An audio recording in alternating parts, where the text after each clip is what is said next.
বাংলাদেশি বংশোদ্ভূত English footballer Hamza চৌধুরীকে বিমানবন্দরে সংবর্ধনা।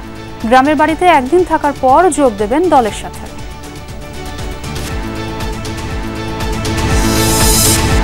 প্রধান উপদেষ্টার সাথে ঊর্ধ্বতন পুলিশ কর্মকর্তাদের বৈঠক। আইন শৃঙ্খলা পরিস্থিতির অবনতির জন্য বেকারত্ব আর রাজনৈতিক প্রভাবকে দুষছেন বিশ্লেষকরা। ডাকাতির এই অপরাধগুলো করার জন্য আমার পেশাদার অপরাধী তো আছেই, এর সাথে আবার এই যারা বেকার হয়েছেন তাদের একটা বড় অংশ জড়িত হয়ে পড়বে। পুলিশ বাহিনীকে রাষ্ট্রীয়ভাবে আন্ডারমাইন করা হচ্ছে। এই ধরনের অপরাধকে মোকাবেলা করার জন্য অনেক সময় সে সক্রিয় হয়ে উঠতে পারছে না। নির্বাচন কমিশনের সাথে ওআইসিভুক্ত 19 দেশের প্রতিনিধির বৈঠক। জাতীয় নির্বাচনের প্রস্তুতি নিয়ে আলোচনা। তাহলে প্রক্সি ছাড়া আর বিকল্প খুব একটা আছে বলে মনে হচ্ছে না, কারণ বাকি যে দুটো বিকল্প আছে এগুলো পাইলটিং পর্যায়ে যাওয়া যাবে, লার্জ স্কেল ডেভেলপমেন্ট হয়তো বা করা যাবে না।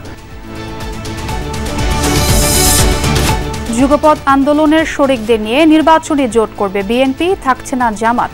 এনসিপিকে চ্যালেঞ্জ মানলেও আপাতত কৌশলী অবস্থান। এখন যেটা শুরু হয়েছে তাতে তৃতীয় পক্ষকে সুযোগ দেওয়ার ব্যবস্থা হচ্ছে তো, তাই না? বিগত সরকারের আমলে 22,500 কোটি টাকার খেলাপি ঋণের দায় হয়েছে 3.5 লাখ কোটি। অনিয়মের সঙ্গে ছিল কেন্দ্রীয় ব্যাংক। সুশাসনের তাগিদ। যারা নাকি এগুলো স্যাংশন করছে, আপনাদের কি কোনো ওয়ে আউট ছিল না? Why don't you submit your resignation? যারা ঋণ নিছে তাদের বিরুদ্ধে শাস্তির ব্যবস্থা করতে হবে, যারা জেনে শুনে এই ঋণ দেওয়ার ব্যবস্থা করেছে তাদের বিরুদ্ধে কঠোর শাস্তির ব্যবস্থা করতে হবে।